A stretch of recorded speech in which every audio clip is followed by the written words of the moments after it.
அரசியலில் பேப்பரில் டிவியில் நிறைய நீ பற்றி வருது, அது உங்களுக்கு கிளாரிஃபை பண்ணணும், பேசணும் அப்படிங்கிறதுக்காகத்தான். பாரதிய ஜனதா கட்சியில் ஆகஸ்ட் 25, 2020 டெல்லியில் இங்கே வந்து இணைஞ்சு தமிழகத்தில் தமிழக மக்களுக்காக ஒரு 6 ஆண்டு காலம் பணியாற்றுவதற்கு ஒரு பெரிய வாய்ப்பு, ஒரு பெரிய பாக்கியமாக நான் கருதுகின்றேன். இன்னைக்கு எந்த இடத்துல இணைஞ்சனோ அதே இடத்துல வந்து மரியாதையோடு, பண்போடு, அன்போடு என்னுடைய பாதை வேறு பாதையில் பயணம் செய்யணும். இலக்குகள் இன்னும் பெரிதாக இருக்கிறது, நிறைய மக்களை இணைச்சு செயல்படணும். ஒரு புதிய அரசியலை, அடிப்படை கட்டமைப்பை மாற்றக்கூடிய அரசியலை உருவாக்க வேண்டும் என்கின்ற ஒரு எண்ணத்தோடு இன்னைக்கு வந்து ரொம்ப பண்போடு சொல்லிவிட்டு அதே இயக்கத்திலிருந்து வெளியே வருகின்றேன். இது தமிழர் பண்புன்னு கூட வச்சுக்கலாம். வெளியே சென்றாலும் கூட மரியாதையோடு சொல்லிவிட்டு செல்வது நம்முடைய பண்பு என்பதுதான் எனக்கும் இலக்கணமாக இருந்திருக்கிறது. இன்றிலிருந்து நம்முடைய ஒரு புதிய பாதை, ஒரு புதிய இயக்கம், ஒரு புதிய பொலிட்டிக்கல் மூவ்மெண்ட், அடிப்படையிலிருந்து ஒரு புதிய பரிமாணத்தோடு பார்வையோடு பார்க்கக்கூடிய ஒரு விதத்தில் தான் நம்முடைய மூவ்மெண்ட் நம்ம ஆரம்பிக்கணும். நீங்கள் எல்லோரும் சேர்ந்து இணைஞ்சு அதை ஆரம்பிக்கணும் அப்படிங்கிறது என்னுடைய பெரிய ஆசைங்க. அதற்கு முன்பு சில விஷயத்தை சொல்லணும். என்னுடைய அரசியல் பாதை என்பது ரொம்ப வளைஞ்சு நெளிஞ்சு இங்கே வந்து உங்க முன்னாடி நின்றுட்டு இருக்கேன். இது ஈஸி பாத் கிடையாது. ஒரு கிராமத்தில் பிறந்து ஒரு சாதாரண குடும்பத்தில், விவசாய குடும்பத்திலிருந்து வந்து ஒரு காமன் மேன் அரசியலுக்கு வர்றதே நம்ம ஊரில் நாம ஒதுங்கிக்குவோம், வரமாட்டோம். பட் அதே போல என்னுடைய பாதையும் கூட 2009 கேப்டன் விஜயகாந்த் அவர்களுடைய கட்சியில் தேமுதிகவில் ஐஎம் லக்னோவில் படிக்கும் பொழுது ஒரு இன்டர்ன்ஷிப்பாக 3 மாத காலம் ஆரம்பித்து, அதன் பிறகு 10 ஆண்டு காலம் கழித்து பாரதிய ஜனதா கட்சியில் ஆரம்பித்து 6 ஆண்டுகள் பாரதிய ஜனதா கட்சியிலிருந்து இன்னைக்கு தனித்துவமாக நம்முடைய இயக்கத்தை மக்கள் முன்னாடி வைக்கணும், அவங்க முன்னாடி வைக்கிறேன். 25 வயசுல எனக்கு அந்த இன்டர்ன்ஷிப் திரு விஜயகாந்த் அவங்க கிட்ட செய்யறக்கு ஒரு பெரிய பாக்கியம். அன்னைக்கு அரசியல்னா என்னன்னே தெரியாம ஒரு புதிய அரசியலை தமிழகத்தில் கொண்டு வர முடியுமான்னு யோசித்த தருணம். இன்னைக்கு வயது 42, கிட்டத்தட்ட 17 ஆண்டுகள் போராடிக்கிட்டே இருக்கிறேன். ஒரு புதிய பாதை உருவாக்க முடியுமா, ஒரு பெட்டர் பாலிடிக்ஸ், ஒரு பெட்டர் சொசைட்டி கொண்டு வர முடியுமா. அதே நேரத்தில் நிறைய யூகங்கள், நிறைய பேர் நிறைய சொல்றதுனால இதே டெல்லியில ஆகஸ்ட் 24, 2020 பிஜேபி இணைய வரும் பொழுது சூப்பர் ஸ்டார் ரஜினிகாந்த் அவங்க எனக்கு போன் பண்ணாங்க. எனக்கும் அவருக்குமான நட்பு கிட்டத்தட்ட நான் பதவியிலிருந்து வந்த பிறகு ஒரு நட்பு. நிறைய அவர்கிட்ட பேசுவேன். அவருடைய அரசியல் பாதை எப்படி இருக்கணும் அப்படின்லாம் பேசியிருக்கேன். அப்ப திரு சூப்பர் ஸ்டார் அவர்கள் இங்க டெல்லியிலிருந்து திரும்ப வரணும், அவருடைய இயக்கத்தில் இணைய வேண்டும் என்ற வேண்டுகோளை ஆகஸ்ட் 24 ஒரு நாளைக்கு முன்னாடி பிஜேபியில சேரும் பொழுது வைத்த பொழுது 3 விஷயம் தான் என் கண் முன்னாடி இருந்துச்சுங்க. தமிழ்நாட்டுக்கு எது நல்லது, அது எந்த மாற்று கருத்தும் இல்லை. சூப்பர் ஸ்டார் அரசியலுக்கு வர்றதுதான் தமிழ்நாட்டுக்கு நல்லது. சூப்பர் ஸ்டாருக்கு என்ன நல்லது, அவர் அரசியலுக்கு வராமல் இருக்கிறது தான் அவருக்கு நல்லது. கோவிட் காலகட்டத்தில் அவருக்கு இருக்கக்கூடிய உடல் பிரச்சனைகள், அதையே பார்த்துக்கணும். முதல்ல அவர் ஆரோக்கியமா சந்தோஷமா இருக்கணும். அண்ணாமலைக்கு எது நல்லது, பாரதிய ஜனதா கட்சியில் இணைகின்றேன் என்கின்ற வாக்குறுதியை திரு சந்தோஷ் ஐயா கிட்ட கொடுத்தேன், ஒரு ப்ராமிஸ் கொடுத்தேன். அதை பிரேக் பண்ணக்கூடாது அப்படிங்கிறதுல நான் தெளிவாக இருந்தேன். ஸோ 3 கான்ஃபிளிக்ட் இங்கே இருக்கும் பொழுது, ஸோ ஒரு நாள் இந்த கட்சியில் இணைவதற்கு முன்பாகவே முழு கான்ஃபிளிக்ட். அன்னைக்கே ரஜினிகாந்த் ஐயா பேசி அந்த போன் காலுக்கு முதல் முறையாக மறுத்து, ஐயா மன்னிச்சுக்க என்னால் வர முடியாது என்று சொல்லி பாரதிய ஜனதா கட்சியில் அடுத்த நாள் இணைத்துக் கொண்டேன். அதன் பிறகு சூப்பர் ஸ்டார் அவங்களை பார்த்து மன்னிப்பு கேட்டேன். அவரும் பெருந்தன்மையாக அவருடைய அரசியல் பாதையை அவரும் பெருந்தன்மையாக அடுத்து தீர்மானிச்சார். எதுக்கு இதை நான் சொல்றேன் அப்படின்னாங்க, சில யூகங்களுக்கெல்லாம் என்று முற்றுப்புள்ளி வைக்க வேண்டும் என்பதற்காக மட்டும்தான் இதை நான் சொல்றேங்க, வேற எந்த காரணமும் கிடையாது. இன்னைக்கும் சூப்பர் ஸ்டார் அவர்கள் மீது பெரும் மதிப்பு மரியாதையும் வைத்திருக்கக்கூடிய மனிதன் நான். அதே நேரத்தில் பாரதிய ஜனதா கட்சியை பொறுத்தவரை இந்த 6 ஆண்டு காலத்தில் எப்பொழுதும் ஒரு விஷயத்தை விட்டுக் கொடுத்தது கிடையாது. தமிழ்நாட்டினுடைய அடையாளத்தை விட்டுக் கொடுத்தது கிடையாது, மண்ணை விட்டுக் கொடுத்தது கிடையாது, கலாச்சார பாரம்பரியத்தை விட்டுக் கொடுத்தது கிடையாது, நம்முடைய தண்ணீர் நீரை விட்டுக் கொடுத்தது கிடையாது. நிறைய பேர் என்கிட்ட கேட்பாங்க, குறிப்பா இந்த பகுதி இந்தியாவில் வரும்பொழுது, அண்ணாமலை நீங்க தமிழனா இந்தியனா அப்படின்னு கேட்பாங்க. இது எனக்கு ஒரு பெரிய கான்ஃபிளிக்டிங் கொடுக்கக்கூடிய ஒரு விஷயம். Are you Tamilian, are you an Indian அப்படின்னு. தமிழ்நாட்டில் என்னுடைய அப்பாவோ அம்மாவோ, என்னோட அம்மா தமிழ்நாட்டை தாண்டி வெளியே வந்ததே கிடையாதுங்க. தமிழ்நாட்டில் மட்டும்தான் இருந்திருக்கிறாங்க. என்னுடைய பாரம்பரியம் எல்லாமே. அப்பா ஒரு முறை தமிழ்நாட்டுக்கு வெளியே சின்ன வயசுல வந்துட்டு போயிருக்கிறாங்க. அங்கேயே ஆண்டு காலமாக இருந்து விவசாயம் செய்யக்கூடிய குடும்பம். எனக்கு முதல் வாய்ப்பு தமிழ்நாட்டை விட்டு வெளியே வந்து லக்னோவில் படிக்கிறதுக்கு, அதன் பிறகு டெல்லியில் இருப்பதற்கு, ஹைதராபாத்தில் 2 ஆண்டு காலம் ட்ரைனிங்ல இருப்பதற்கு, அதன் பிறகு கர்நாடகாவில் 8-9 ஆண்டு காலம் IPS அதிகாரியாக பணி செய்வதற்கு. ஸோ இந்தியா முழுவதுமே கிட்டத்தட்ட அந்த 10-15 ஆண்டுகள் சுற்றிவிட்டேன். அதனால் நான் எப்போதுமே சொல்வேன், நான் ஒரு பெருமை மிகுந்த இந்தியன், ஒரு பாரம்பரிய தமிழன் என்கின்ற அடையாளத்தோடு எல்லாத்துக்கிட்டையுமே சொல்லுவேன். அது இந்த கான்ஃபிளிக்ட் சில பேருக்கு ஒரு எட்டர்னல் கான்ஃபிளிக்ட் ஆச்சு. இன்னைக்கு தமிழ்நாட்டினுடைய அரசியலும் கூட ஒரு பெருமை மிகுந்த தமிழனா இருக்கணும் அப்படின்னா நான் ஒரு இந்தியன் என்று சொல்ல வேண்டிய அவசியம் இல்லை அப்படின்னு நிறைய கட்சிகள் அங்கே இருக்கிறாங்க. நான் எப்பொழுதுமே தொடர்ந்து சொல்லிக் கொண்டிருப்பது, இந்தியன் என்கின்ற அடையாளத்தோடு ஒரு பெருமை மிகுந்த தமிழனாகத்தான் எல்லா இடத்துலையும் இருக்கிறேன். அப்படித்தான் இந்த இயக்கத்திலும் இருக்கணும். நாம் ஆரம்பிக்கக்கூடிய இந்த இயக்கத்தில் உங்களோடு பயணம் செய்யணும். தமிழ்நாட்டினுடைய எந்த பிரச்சனையும் கூட முன்னிறுத்தி சமரசம் இல்லாத நம்முடைய தமிழ்நாட்டினுடைய வளர்ச்சியை நாம் எல்லோரும் கொண்டு போகணும். எத்தனையோ பிரச்சனைகள். நான் பாரதிய ஜனதா கட்சியில் இணைந்த பிறகு எல்லா தலைவர்களும் பெரும் ஒத்துழைப்பு தான். இருந்தும் தனியா போகணும், உள்ளாட்சி தேர்தலில் தனியா போகணும், தமிழ்நாட்டினுடைய அடையாளத்தோடு பாரதிய ஜனதா கட்சி இருக்கணும். தமிழ்நாட்டினுடைய அடையாளம் மிக முக்கியம் என்பதற்காகத்தான் அன்னைக்கு தலைவர் திரு ஜே.பி. நட்டா அவர்கள் நிறைய பேர்த்துக்கிட்ட பேசி நாம உள்ளாட்சி தேர்தல் தனியா போகணும், அதே போலதான் லோக்சபா தனியா போகணும். ஏதோ தனிப்பட்ட முறையில் எனக்கும் இன்னொரு கட்சிக்கும் பிரச்சனை இல்லை. பாரதிய ஜனதா கட்சி ஒரு தமிழர் அடையாளத்தோடு களத்தில் இருந்தால் மட்டும்தான் அது தமிழர் நலத்தை முன்னிறுத்தக்கூடிய கட்சியாக இந்திய அடையாளத்தோடு இருக்க முடியும் என்கின்ற ஒற்றை நம்பிக்கை மட்டும்தான். டங்ஸ்டன் பிரச்சனையாக இருக்கட்டும், அதை கத்தி கூச்சல் போடாம அதை பொறுமையாக ஒரு இடத்திற்கும் சென்று நம்முடைய கட்சி அதை நம்ம சரி செஞ்சு கொடுத்தோம்.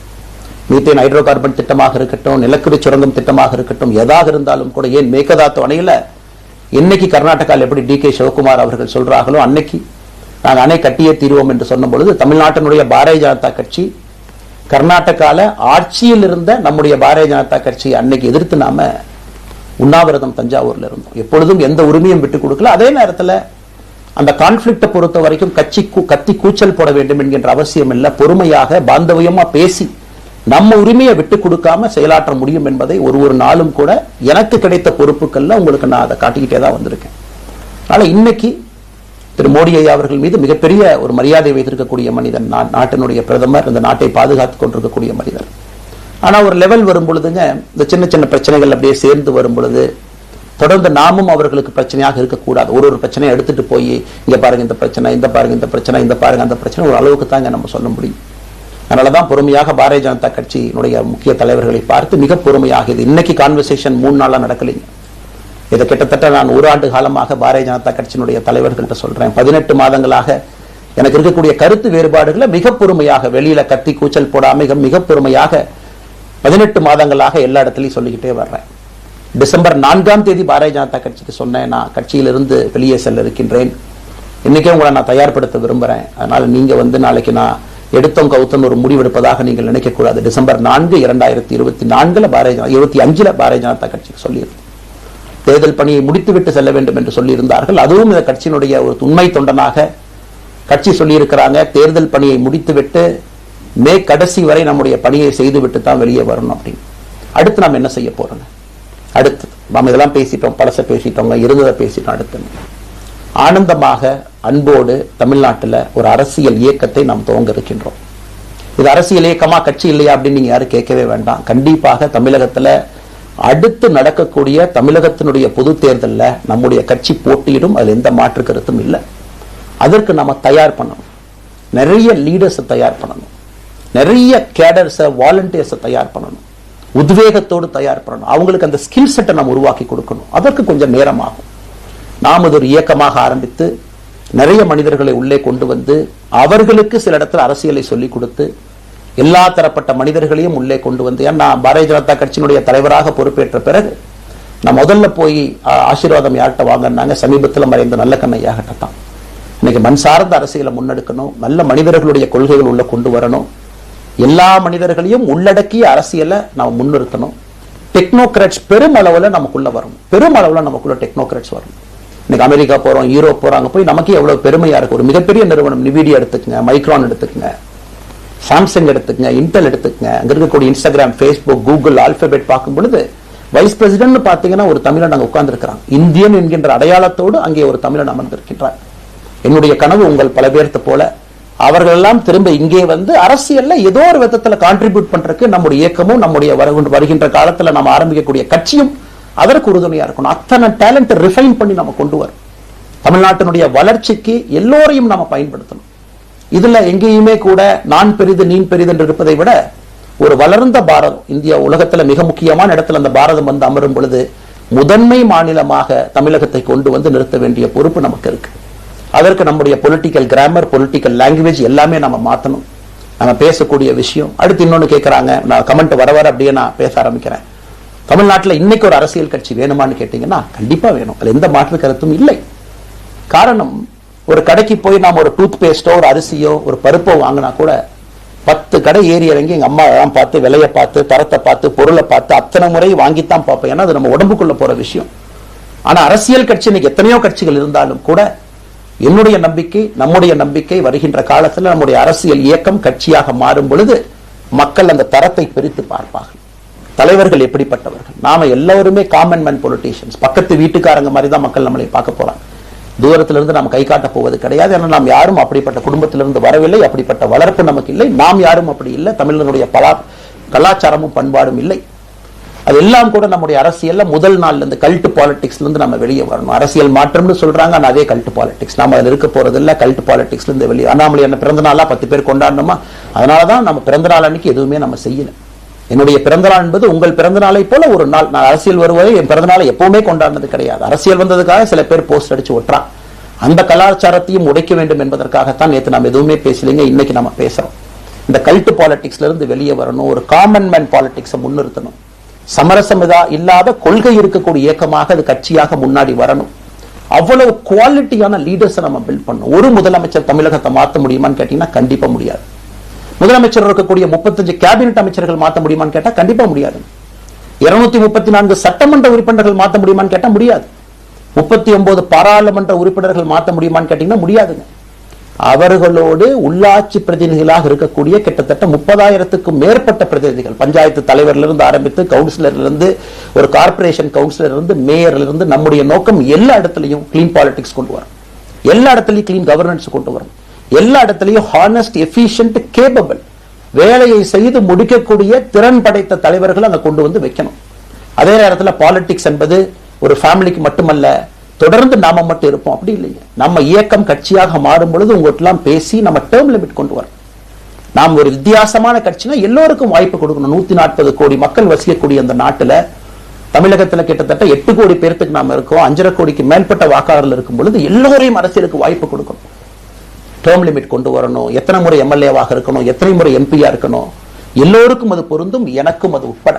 த permanent leaders, permanent MLAs, permanent ministers, permanent MPs, அதை நம்ம உடைக்க போறோம். அது எந்த மாற்று கருத்தும் இல்லை. அது என்னை ஆரம்பித்து முதல் மனிதனாக இந்த இயக்கத்தில் இணைத்துக் கொண்டிருக்கக்கூடிய என்னை, ஒரு சாதாரண ஒரு மனிதராக என்னை ஏற்றுக் கொண்டிருக்கக்கூடிய ஒரு காமன் மேன் என்னை ஆரம்பித்து எல்லோருக்கும் இது பொருந்தும். இதை நாம இந்த இயக்கம் கட்சியாக மாறுகின்ற முதல் நாள்ல நாம சொல்ல போறோம். No chair is permanent for anybody. அதில் நம்ம ரொம்ப தெளிவாக இருக்கின்றோம். புதியவர்கள் வரணும், வந்துகிட்டே இருக்கணும், வந்துகிட்டே இருக்கணும். It should flow like a water. New ideas வரணும், அந்த ஸ்ட்ரீம் போய்கிட்டே இருக்கணும். நம்மை தாண்டி இந்த இயக்கம் நிற்கணும். This movement should stand beyond us, not in name but in purpose and pursuit of excellence. இதெல்லாம் ஏதோ அண்ணாமலை அப்படிங்கிற பேர் கிடையாதுங்க. அதனாலதான் ரொம்ப யோசிச்சு நாம கொண்டு வந்திருக்கோம். www.vetheleader.org அப்படிங்கிற அமைப்பு ஏற்கனவே 2020 நாங்கள் எல்லாம் சேர்ந்து ஆரம்பித்த அமைப்பு. நான் பேசி முடிச்சோம்னா அந்த லிங்க் உங்களுக்கு லைவா வந்துடும். vetheleader.org-ல நீங்க உங்களை வாலண்டியரா இன்னைக்கு பொலிட்டிக்கல் ஒரு மூவ்மெண்ட்ல உங்களை நீங்க நினைச்சுக்கணும். நாம எல்லோரும் ஒன்னு சேர்ந்து பேசுவோம். அதனாலதான் இன்னைக்கு கோயம்புத்தூர்ல இன்னொரு அறிவிப்பும் கூட கொடுக்கணும். எல்லாத்தையும் டைரக்டா எப்படி நம்ம பாலிடிக்ஸ்குள்ள கொண்டு வர போறோம். APJ Abdul Kalam centre for ethics and politics, APJ Abdul Kalam ஐயாவுடைய பேருல கோயம்புத்தூர்ல வீத லீடர்ஸ்க்கு கீழே நாம பாலிடிக்ஸ்ல எத்திக்ஸ்க்காக ஒரு சென்டர் ஆரம்பித்து வருகின்றவங்க எல்லாமே இதுக்குள்ள ட்ரெயின் ஆகி தான் வெளியே வருவாங்க. உள்ளாட்சி தேர்தலில் நிக்கிறாங்க, they will get trained, come and stand in local body election. MLA election நிக்கிறாங்க, they will get trained, they will come and stand in election. அவங்க எங்க நின்னாலும் கூட ஒரு ப்ராசஸ்ல நாம அவங்கள ட்ரெயின் பண்ணி, அவங்கள ஷேப் பண்ணி, ஒரு கம்யூனிட்டியினுடைய நீட்ஸ் அண்டர்ஸ்டாண்ட் பண்ணி அரசியல் செய்யக்கூடிய மனிதர்களாக நாம் அவங்கள கொண்டு வர போறோம். நாம் யாருக்கும் போட்டி கிடையாது. ஆளுங்கட்சி இருக்கு, நிறைய எதிர்கட்சி இருக்கு, எல்லோரும் இருக்கட்டும், சந்தோஷமா இருக்கட்டும், அவங்கவுங்க கொள்கையை சொல்லட்டும். நம்முடைய கொள்கையும் வருகின்ற காலத்துல நம்ம எல்லோரும் இணைஞ்சு நம்ம கொள்கையை சொல்ல போறோம். இன்னைக்கு நான் ஏபிஜே அப்துல் கலாம் ஐயா அப்படிங்கிற பேரை உங்க முன்னாடி சொன்னதுக்கான காரணம் என்னன்னா, அவரை நான் மாணவனா பார்த்திருக்கிறேன், ஐபிஎஸ் அதிகாரியா பார்த்திருக்கிறேன், கேள்விகள் கேட்டிருக்கேன், லைவா அவர் பேசுனதை கேட்டிருக்கேன். அவர் சொன்ன அத்தனை கான்செப்ட் இன்னைக்கு நமக்கு எப்ப பொருந்தாலும் இன்னைக்கு பொருந்தும். எப்பவோ சொன்னார் விஷன் 2020, எப்ப சொன்னாருங்க? 2020. நம்ம 2020 2000 சொன்னார். நாம அந்த கோல் போஸ்ட் அப்படியே மாத்திட்டோம். அது மட்டும் இல்ல, அன்னைக்கு சொன்னாரு கிராமப்புறத்திலிருந்து நகரத்துக்கு யாரும் போகக்கூடாதுன்னா புறா providing urban amenities and rural areas, கிராமப்புறத்தில் அவ்வளவு ஃபெசிலிட்டியை கொண்டு வரணும். அது எல்லாம் கூட இன்னைக்கு யாருக்கு பொருந்ததோ இல்லையோ நம்முடைய சமுதாயத்துக்கு பொருந்தும். அவ்வளவு விஷயங்கள் சொல்லியிருக்கக்கூடிய ஏபிஜே அப்துல் கலாம் ஐயா நமக்கு மிக முக்கியமானவர். அவருடைய கருத்தியல் நமக்கு மிக மிக முக்கியமானது. ஒரு தேசிய மனிதராக, பெருமை மிகுந்த தமிழனாக வாழ்ந்து மறைந்திருக்கக்கூடிய ஒரு அற்புதமான மனிதர். நிறைய நம்முடைய தலைவர்கள் இருக்காங்க. அத்தனை கொள்கைகளும் வேண்டும்.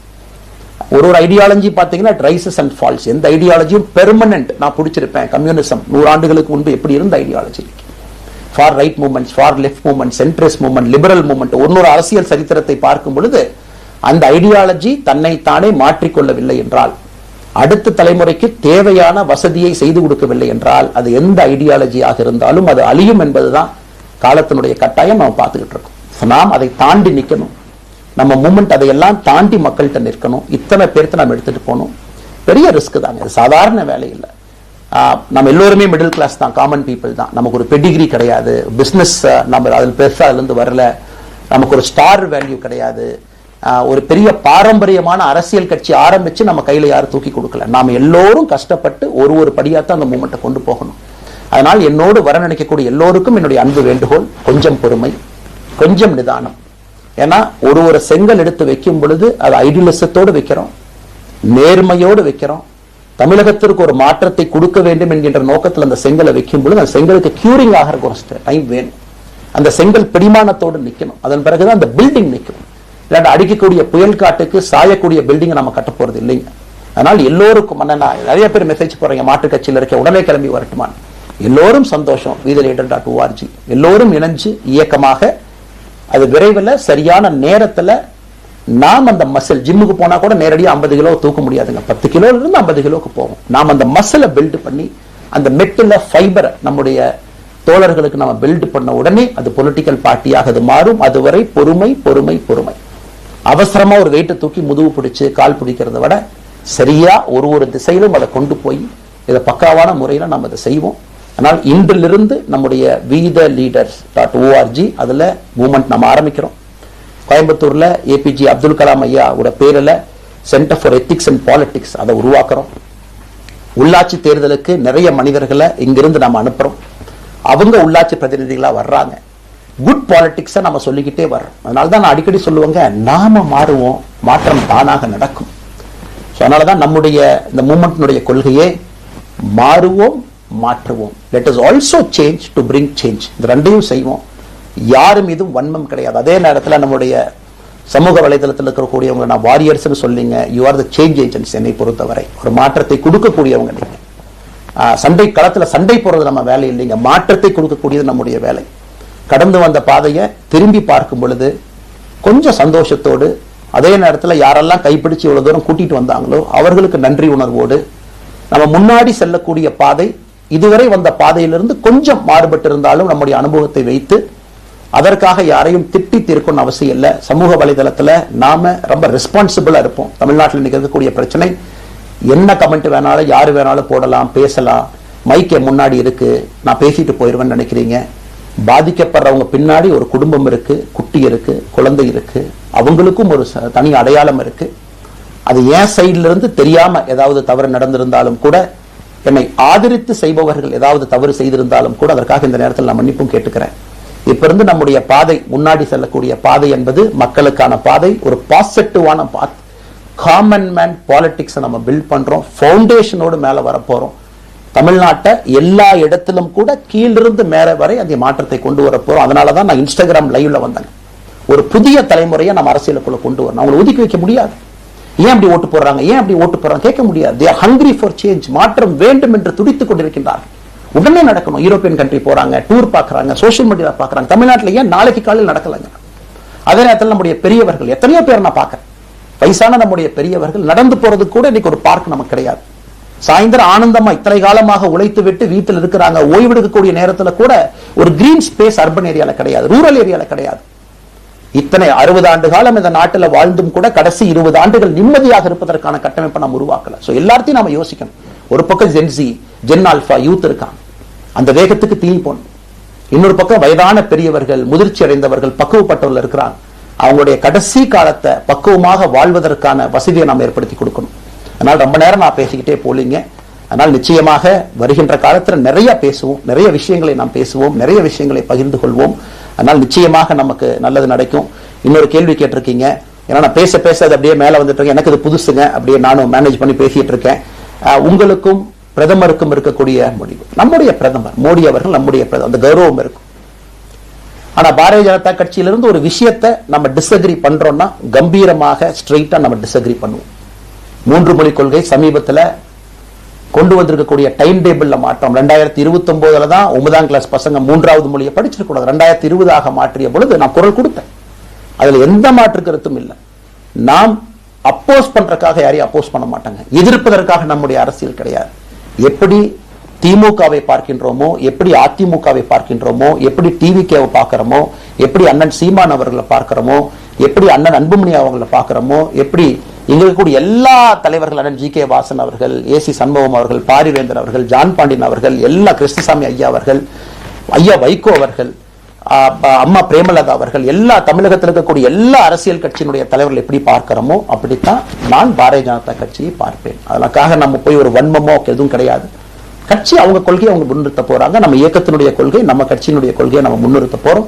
யாருக்கும் நாம் போட்டி கிடையாது. மக்கள் முன்னாடி தரம் பார்த்து மக்கள் நம்மை தேர்ந்தெடுப்பார்கள் என்கின்ற நம்பிக்கையோடு மக்கள் முன்னாடி நம்ம நிற்கிறோம். அடுத்து இன்னொரு கேள்வி கேட்டீங்க, அமித்ஷாஜி அவங்களை நீங்க பாத்தீங்க, போட்டோ எல்லாம் வந்துச்சு, என்ன விஷயம் அப்படின்னு. அமித்ஷாஜிட்டையும் அமித்ஷா அவர்கள்ட்டையும் ரொம்ப பொறுமையா போய் நான் சொன்னேன், இந்த மாதிரி எக்ஸ்பிளைன் பண்ண நான் போகணும். அதே நேரத்தில் நான் யாரிடமும் சண்டை போட்டு விட்டு தமிழகத்தில் உட்கார்ந்து I am resigning from party நான் அனுப்புற ஆள் நான் கிடையாது. எனக்கு அது பழக்கமும் கிடையாது. வந்து நேரம் உங்க கண்ணை பார்த்து சொல்லிட்டு சில தவறுகள் இருந்தாலும் அதையும் சொல்லிவிட்டு போகக்கூடியதான் என் பண்பு. அதை நாகரீகமாக செய்ய முடியும் என்று நினைக்கின்றேன் என்று சொல்லிவிட்டு தான் வெளியே வந்தேன். அப்படித்தான் ஒரு தலைவர்கிட்டையும் பண்ணேன். அதை நாம் எப்பொழுதுமே பண்ணுவோம். நாகரிகமான அரசியலை முன்னெடுப்போம். சமூக வலைதளத்தில் ஆபாசம் வேண்டாம். சமூக வலைதளத்தில் நல்லதை பேசுவோம். எல்லோரும் அவங்கவுங்க இடத்துல தமிழ்நாட்டு மக்களுக்கு நல்லது பண்ணட்டும். பொறுமை பொறுமை பொறுமை. கடைசியா இந்த வார்த்தையை திரும்ப நான் பயன்படுத்துறேன். பில்டிங் கட்டுறோம், கீழிருந்து கட்டுறோம், அதை சரியான முறையில கட்டி எடுத்துட்டு போகணும். நம்புங்க, கூட இருங்க. 42 ஆண்டுகள் வளைவிஞ்சு நெலிஞ்சு சுத்தி இன்னைக்கு இந்த இடத்துல உங்க முன்னாடி வந்து உட்கார்றேன். நிச்சயமாக நம்ம எல்லோரும் சேர்ந்து ஒரு பெரிய புரட்சியை, மாற்றத்தை தமிழகத்திற்காக, ஒரு பாரத நாட்டுக்குள்ள, இந்திய நாட்டுக்குள்ள முதன்மை மாநிலமாக தமிழகத்தை கொண்டு வருவது மட்டும்தான் நம்முடைய குறிக்கோள். வேறு எதுவும் நம்முடைய குறிக்கோள் கிடையாது. அதற்காக நம்முடைய வாழ்வை அர்ப்பணிப்போம். காத்துக் கொண்டிருக்கக்கூடிய எல்லோருக்கும், கேட்டுக்கொண்டிருக்கக்கூடிய எல்லோருக்கும் உங்களுடைய பொறுமைக்கு நன்றி.